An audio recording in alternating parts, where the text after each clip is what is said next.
해내는 사람의 마음의 원리. 해내는 사람을 우리 쉽게 설명을 하면 성공할 성자, 일공자를 써서 성공이라고 말을 바꿔도 이게 더 정확한 표현입니다.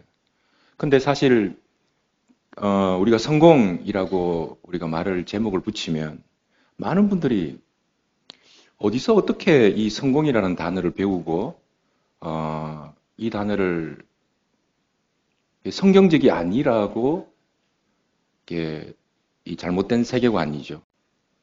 교회에서 성공이라는 단어를 쓰면 안 되고 승리라는 단어를 써야 된다. 이런 얘기들을 많이 들어보셨을 거예요. 저는 이게 육신은 악하고 영혼은 강하다, 뭐 거룩하다 이런 어떤 그 이원론적인 어떤 세계관들이 있잖아요. 매일의 승리의 열매가 성공이거든요. 그래서 이 왜 성공이라는 단어에 대해서 이렇게 이 부정적인 이미지를 심어줬을까? 굉장히 안타까운 부분이 있습니다. 뭐 승리라는 단어를 사용하면 좀 더 거룩해 보일런지는 잘 모르겠습니다만 다시 한번 더 말씀드립니다. 여러분, 성공은 매일의 승리의 결과가 성공이에요. 성경도 그렇게 얘기하잖아요. 하늘의 뜻이 땅에서 어떻게 된다고요? 이루어지는 거잖아요. 이루어진다라는 이 말을 우리말로 바꾸면 성공이라고요. 그래서 저는 여러분이 성공하십시오가 아니라 반드시 성공하셔야 된다라는 거예요. 제가 지금 몇 주간 동안 계속 집중하고 있는 그 설교의 포인트를 말하라고 한다면 그 성경의 말씀과 우리 인생의 인생살이가 별개의 것이 아니다라는 것을 직접적으로 성경은 우리 인생살이와 관련되어 있다라는 걸 계속해서 여러분들과 지금 얘기를 나누고 있어요.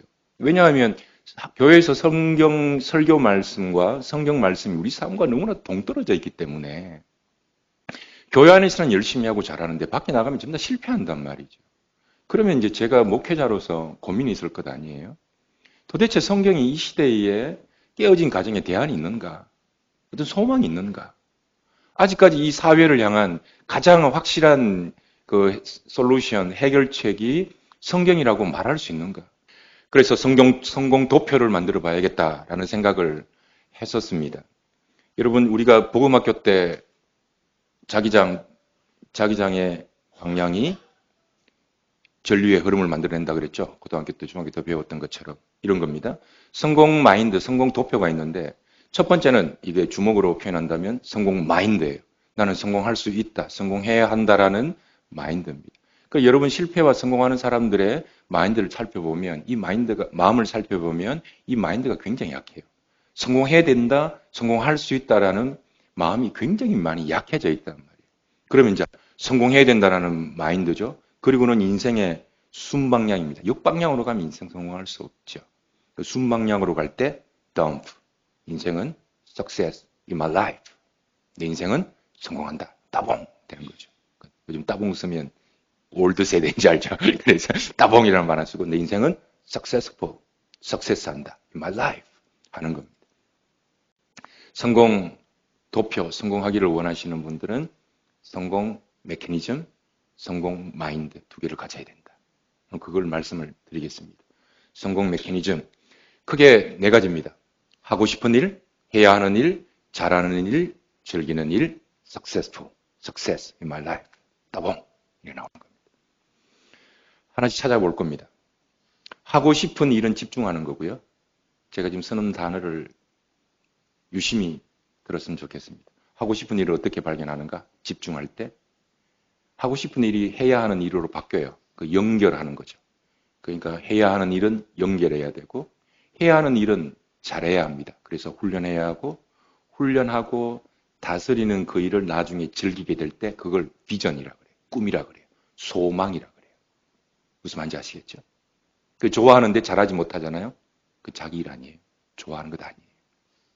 피아노 좋아해요? 댄싱 좋아해요? 노래 좋아해요? 오케이, 누구나 다 좋아할 수 있죠. 그러나 좋아하는 것을 잘할 수 있을 때까지 그 과정을 비전이라 그러는 거거든요. 하나씩 찾아봅시다. 성공의 메커니즘입니다.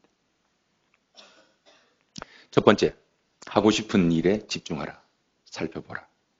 빌립보서 2장 13절 너희 안에 행하시는 이는 하나님이시니 자기의 기쁘신 뜻을 위하여 너희로 너희 마음에 소원을 두고 행하신대요. 그래서 툭 맡기는 것이 아니라 물론 그런 일도 있죠.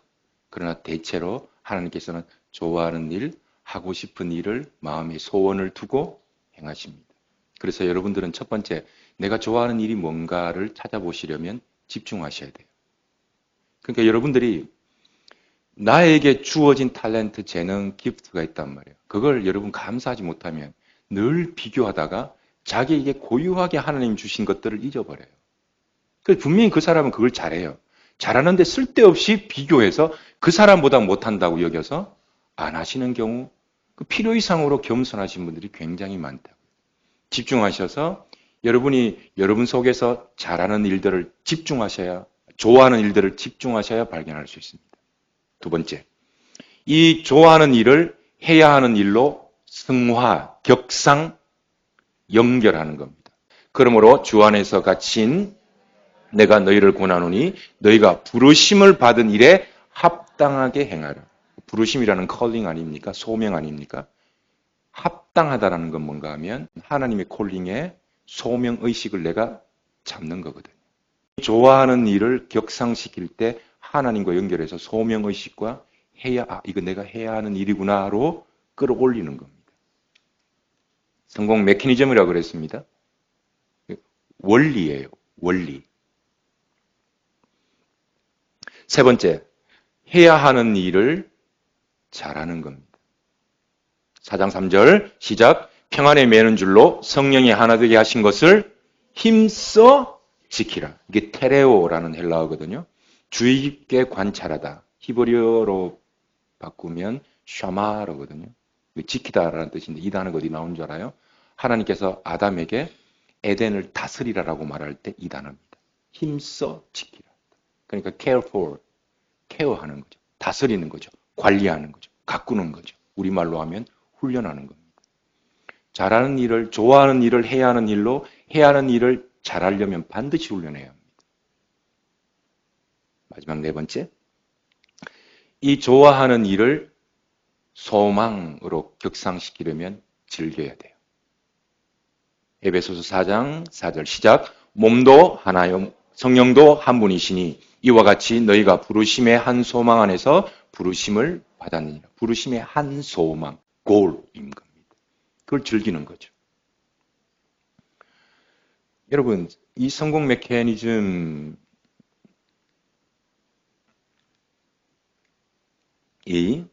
매일의 승리를 통해서 성공으로 나아가는 거거든요. 그 작은 승리에 쌓여진 결과가 성공이라는 겁니다. 정리하면 이런 겁니다. 하고 싶은 일, 이건 하나님께 주신 거거든요. 재능, 기프트를 주신 거거든요. 그래서 내게 집중하는 겁니다. 자꾸 내게 없는 것을 욕망하지 말고 내게 있는 것을 사랑해야 돼요. 사람들은 내게 있는 것을 사랑하지 않고 남에게 있는 것을 사랑한단 말이에요. 그래서 인생을 늘 쫓겨다녀요. 늘 쫓아다녀요. 비교해요. 옆집 차 샀다더라. 그게 뭐라고요? 옆집 집 샀다더라. 그게 뭐예요? 사든가 말든가. 나는 오늘 집에 들어가서 한 끼 먹을 수 있는 밥과 얘기를 나눌 수 있는 아내와 자녀가 있으면 되는 거예요. 그리고 공동체가 있으면 되는 거예요. 뭐가 문제예요? 우리는 자꾸 사람마다, 각 개인마다 상황은 다 다른 거거든요. 굳이 남과 비교해서 스스로 우울하게 살아갈 필요가 없다. 인생 너무 짧다. 내게 주신 것을 집중하는 거예요. 여러분, 사람에게 아무런 재능을 주지 않은 사람은 한 사람도 없어요. 근데 우리는 다른 사람과 비교해서 잘하는 것을 찾는 거죠. 아니요, 내가 좋아하는 것 찾으라고요. 이걸 하고 싶은 일, 좋아하는 일 속에 하나님의 마음의 소원을 두시고 하는 일을 행하신다고 그랬잖아요. 그 마음에 하고 싶은 일들을 잘 찾아보고 그것을 이제 한 10가지 된다 그러면 10가지 중에 하나는 분명히 올라와요. 격상시키는 거죠. 어디로? 해야 하는 소명의식으로 격상시키는 거죠. 여러분, 좋아하는 일을 해야 하는 일로 소명의식을 격상시키려면 반드시 영의 지식이 필요합니다. 이게 좋아하는 일은 에고, 나의 일이지만 해야 하는 일은 하나님께서 맡기신 일이잖아요. 이리로 가려면 나의 마인드에서 하나님 마인드로 올라서야 되거든요. 그럼 영의 지식이 필요합니다. 그래서 제가 말씀과 기도를 영의 지식이 쌓여지는 방법은 하나밖에 없습니다. 여러분 인생 괴롭고 힘들고 신앙생활 예배 재미없고 찬양 눈물이 메마르고 이유 다른 거 찾지 마세요. 사탄이 강한가? 절대요. 사탄은 항상 그놈이 그놈입니다. 내가 약해지면 세상은 더 강해지는 거거든요. 그 말씀과 기도를 계속 영의 지식을 쌓아라. 그래서 제가 뭐라고 얘기합니까? 제발 배우세요. 제일 무서운 사람이 책 한 권 읽은 사람이라고 했어요. 책 한 권 읽은 사람. 그것밖에 없어요. 세 번째, 해야 하는 일은 잘해야 돼요. 그 여기서 용기와 도전이 필요한 거죠. 확신과 능력이 필요한 거잖아요. 이 잘하는 일은 즐깁니다. 여러분 제일 무서운 사람이 누군지 아세요? 좋아하는 일을 잘하는 사람. 아무도 감당 못합니다. 좋아하는데 잘해버리면요. 즐기잖아요. 그 사람 못 이겨요. 여러분 꼭 좋아하는 일을 잘하는 일로 성화시키시길, 격상시키시길 주님의 이름으로 부탁합니다. 집중해서 파고 들어가면 못할 바가 아니다. 그래서 집중, 핵심 키워드가 그겁니다. 성공 메커니즘, 원리 원칙이 집중, 영의 지식, 그리고 훈련, 소명. 이런 단어들이거든요. 두 번째, 성공 마인드. 어떤 분이 저에게 묻습니다. 목사님은 참 슬프겠어요. 왜 하니까 늘 찾아오는 사람들 문제 갖고 어렵다고 말하고 징징 짜고 목사님 너무 힘들겠다고 나는 목사하기 싫다고 얘기를 하는데 저는 날마다 성공을 접하고 사는 사람이다 라고 저에 대한 목사에 대한 정의를 바꾸고 싶어요. 왜냐하면 우울했던 사람이 기뻐하고 실패했던 사람이 성공하고 기도 응답을 구했던 사람이 기도 응답되는 걸 날마다 경험하고 사니까 저는 늘 성공을 경험하고 사는 사람이에요. 우울하지 않아요. 슬프지 않아요. 이 목회가 저희 인생을 살렸다고요. 얼마나 기쁘고 감사한 직업인지 몰라요. 한 20몇 년, 30년 정도를 하다 보니까 어떤 경험치, 통계치가 저한테 쌓인다는 걸 알았어요. 공통적인 그 핵심 키워드는 그겁니다. 성공하는 사람과 실패하는 사람 뭐가 다른가? 마인드입니다. 마음이 다르다. 환경의 문제 아니에요. 마인드가 다르다. 그래서 그 메커니즘, 네 가지 메커니즘 얘기했죠. 해야 하는 일, 좋아하는 일, 해야 하는 일, 잘하는 일, 즐기는 일. 이 메커니즘 원리라고 그랬잖아요. 길이라고 그랬잖아요. 그 길을 따라가는 겁니다. 그 원리는 이거라고 그랬잖아요. dump. 그러면 그 길을 가는 사람의 마인드는 뭐냐? 마인드. 세 가지 얘기하고 설교 마칠까 합니다. 실패하는 사람과 성공하는 사람들의 무엇이 다른가? 이 그래프를 한번 보시면 실패하는 사람들의 이야기입니다.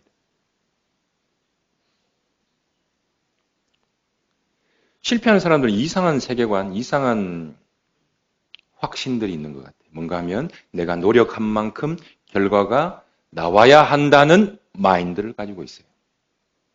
그런데 조금만 우리 인생을 진지하게 주의 깊게 살펴본 사람이라면 절대로 인생은 이렇게 되지 않는다는 걸 알아요. 실패하는 사람의 전형적인 마인드입니다.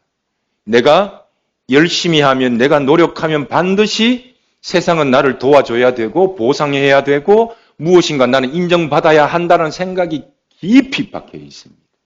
여러분, 하나님은 공평하시지만 세상은 공평하지 않습니다. 공평하지 않아요. 그러니까 이건 유아적 마인드라 그래요. 내가 열심히 하면 그 사람 나를 보상해, 세상은 나를 보상해줘야 돼라는 유리 멘탈을 갖고 있는 거예요. 직선이 아니라 곡선이 찾아오면 좌절해버립니다.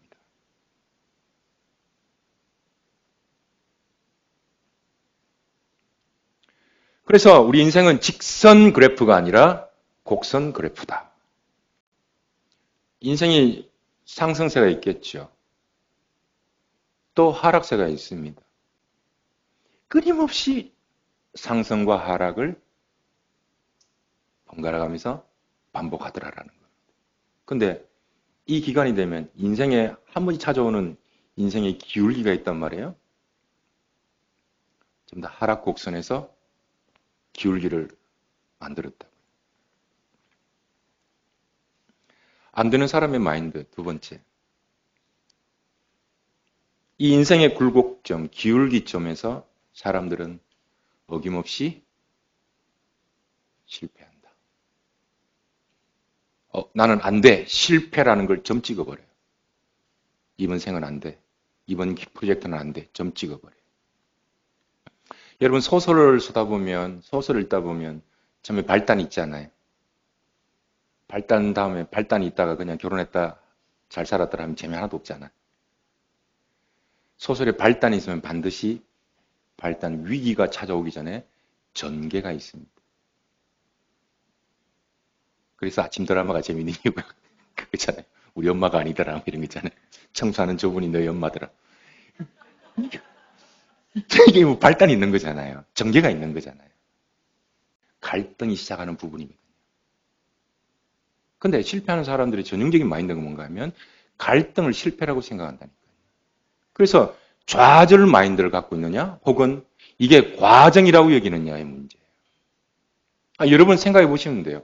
내가 어떤 문제를, 삶의 문제를 만났을 때 나는 이걸 과정이라고 보는가 좌절로 보는가. 여러분은 실패하는 사람들의 전형적인 마인드, 기울기마다 사람들은 실패하는데 그 실패라는 게 막 인생 망가지 이게 아니에요. 오늘 내가 기뻐하지 못하고 내 감정을 컨트롤하지 못하고 그냥 막 다 쏟아내버린 그게 실패예요. 그런 작은 승리, 작은 실패가 쌓여서 성공이냐 실패의 인생을 결정하는 거거든요. 굉장히 중요한 마인드입니다. 그래서 첫 번째 성공 마인드셋, 마음을 다스리라. 그러므로 주 안에서 갇힌 내가 너희를 권하노니 너희가 부르심을 받은 일에 합당하게 행하여 모든 겸손과 온유로 하라.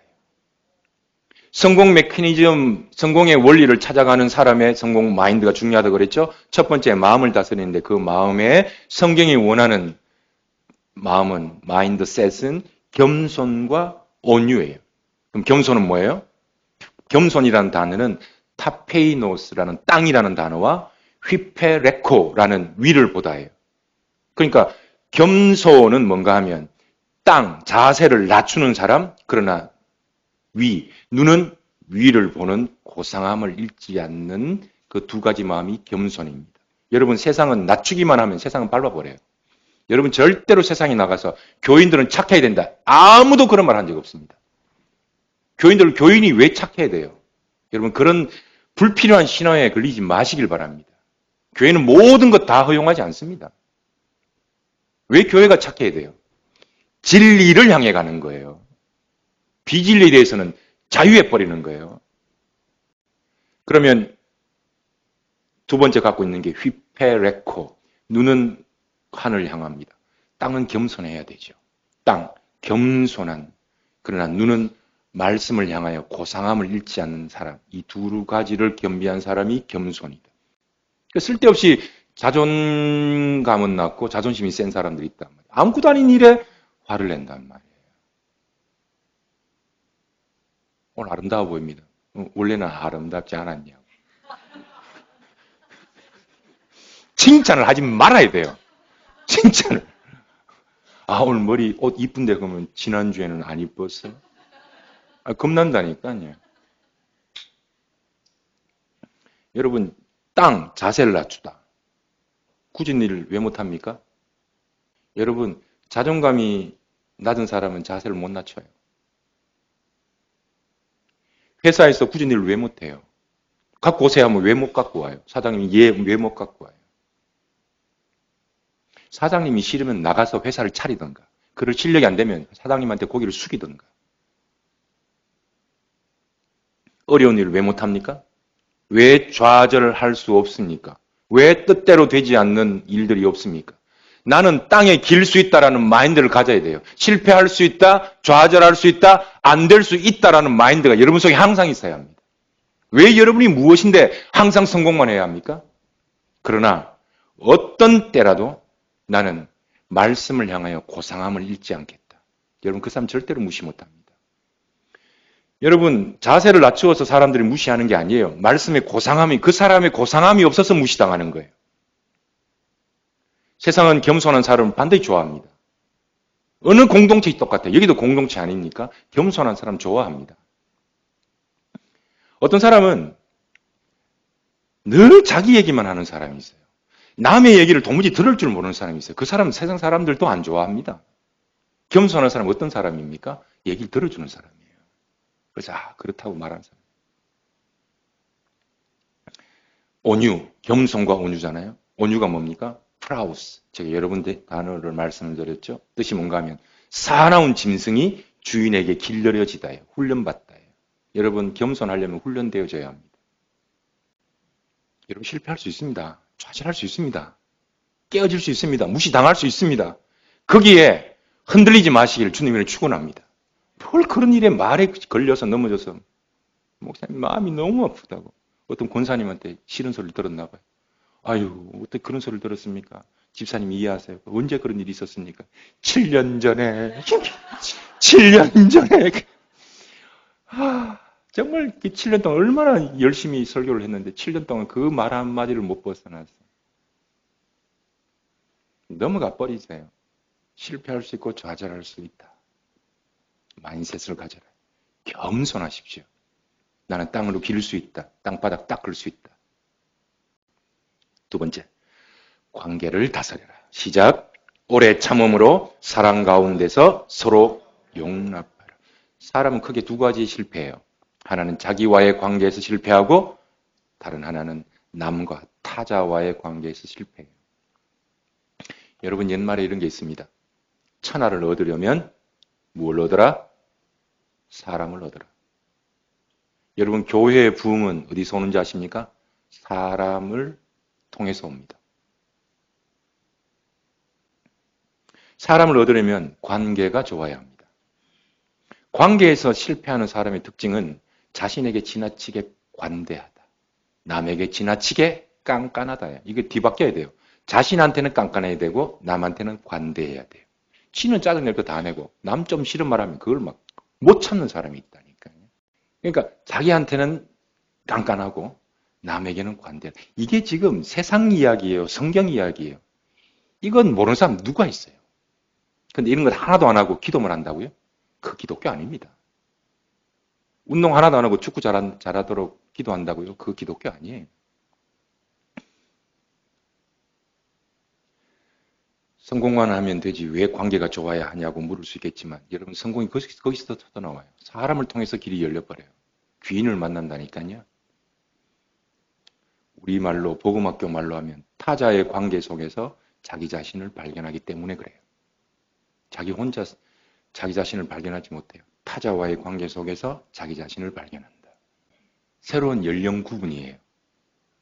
0세부터 17세는 미성년자. 18세에서 65세까지는 청년. 여러분 축하드립니다. 단임목사, 청년 단임목사를 둬서 축하드립니다. 66세부터 79세까지 중년. 재미있는 거 보여드릴까요? 80세 이상 넘어가야 노년. 이야, 물론 조금 과장된 부분이 있겠다 싶은 생각은 있지만 기분 좋은 아주 통계예요. 이 WTO 에디쇼에서 직접 나온 건지 우리 한국 KBS에서 좀 과장해서 한 건지 모르겠습니다만 제가 찾아보니까 여러 군데서 이 통계가 이렇게 계속 나오더라고요. 80세 안 넘어가면 전부 다 노인이라고 말하지 말기. 계단 올라오면서 아이고 아이고 소리 하지 말기. 여러분 이 통계가 무엇을 뜻하는가 하면 앞으로 기후 변화가 아니라 기후 재앙이라는 시대로 접어들었습니다. 식량 문제와 생계 문제가 심각한 위기, 그 말세적 현상이 나타날 겁니다. 그런 시대를 우리는 살아간다예요. 그런데 문제는 우리 보통 60이 되기 전에 보통 은퇴를 하잖아요. 각 사회마다 좀 다르지만 은퇴를 하잖아요. 그러면 60에서 은퇴하면 요즘 기대 생명이 수명이 90세거든요. 나라마다 조금 다르지만 100세가 넘어가는 나라도 있어요. 우리나라는 87, 88, 89 이 통계 자꾸 바뀌어서 하면 90세라고 90세예요. 남성보다는 여성이 좀 더 살더라고요. 그러면 60, 70, 80, 90, 30년을 홀로 살아야 된다는 거예요. 일 없이 살아야 한다는 거예요. 건강이 나빠진 채로 살아야 한다는 얘기입니다. 친구는 떠나고 가족의 유대관계는 점점 약해질 겁니다. 그래서 70 먹은 어르신이 노인정 가기 싫대요. 왜냐하면 가면 90 먹은 아버지가 있어서 잔심부름한다고. 그러니까 여러분 옛날에는 한 10년 정도 은퇴하면 아버지 부양했으면 아버님이 돌아가셨단 말이에요. 근데 요즘은 자녀 60에 부모님 90까지 어떻게 부양해요? 기후 재앙에 식량 부족, 물 부족을 힘이 빠진 상태로 돈이 없는 상태로 홀로 버텨내야 할 가능성이 굉장히 높다. 그래서 우리 교회가 이 문화사역, 이 노인사역, 어린아이 사역, 이 사역을 반드시 해야 돼요. 그 기후에 관련된 이야기도 시리즈로 준비하고 있는데 지금 우리 교회가 이 시대를 향해서 해야 될 일이 이런 거예요.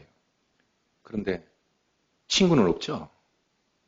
친구 많이 없어져요. 가족도 점점 유대관계가 약해져요. 여러분들이 정말 이 외롭고 불안한 시대를 어디서 공동체를 만나야 하는가 하면 교회 공동체밖에 없어요. 근데 교회 공동체 노인으로 접어들면 40이 넘으면 인생 후반전이거든요. 80이죠. 그러면 40 끊어서 40 전에는 전반생, 40이면 후반생 아닙니까? 후반생에 여러분요. 교회 공동체에서 두 가지 분류밖에 없어요. 어르신이냐 꼰대냐. 어르신이냐 꼰대냐. 두 가지밖에 없습니다. 근데 왜 지금부터 이 노후를 준비해야 되는지 아세요? 관계라는 건 하루아침에 안 되거든요. 하루아침에 덕망 얻습니까? 그렇지 않습니다. 오랜 시간 인격이 축적돼야 공동체로부터 꼰대 소리 안 듣고 어르신 얘기 들어요. 어른 되면 집착, 고집 점점 강해져 버리잖아요. 교회에서 홀로 되면 갈 데 없습니다. 갈 데 없어요. 그래서 여러분이 인생 후반전에는 반드시 들어주는 사람, 기도해주는 사람, 양육하는 어른이 되어라. 그래서 외롭게 보냅니다.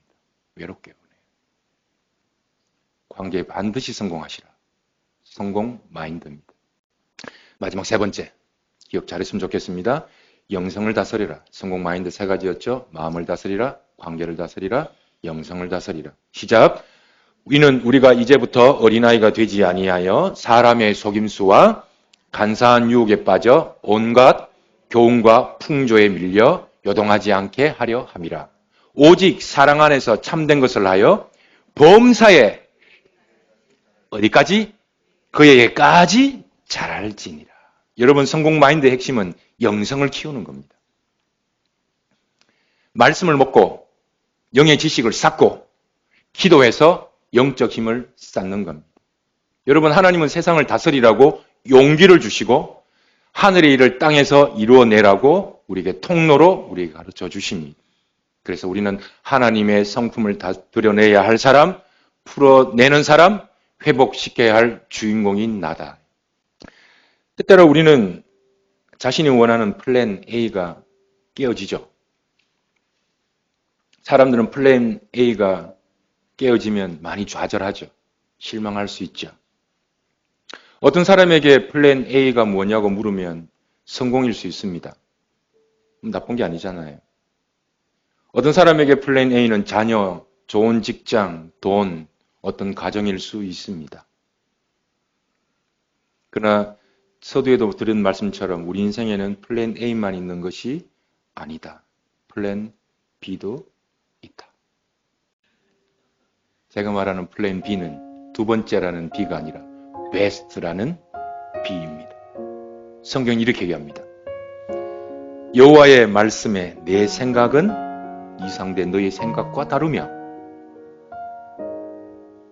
내 길은 너희의 길과 다르다. 때때로 내 인생 플랜에는 깨지고 부서질 수 있죠. 그래서 사람들은 내 인생 왜 깨졌냐 이렇게 말한다. 그게 유리멘탈이라니까. 예수 믿는 사람 독해지시기를 주님의 이름으로 축복합니다. 그러나 겸손하시되 꾸준히 일을 할 수 있습니다. 기어갈 수 있습니다. 무릎 꿇을 수 있습니다. 그게 뭐가 문제예요? 미안합니다. 죄송합니다. 항상 말하세요. 그러나 말씀의 고상함을 잊지 마십시오. 그래서 열심히 배우고 훈련하고 채워내십시오. 인생 끝났다고 말하지 마십시오. 다 같이 시작. 나의 길을 오직 그가 하시나니 그가 나를 단련하신 후에는 내가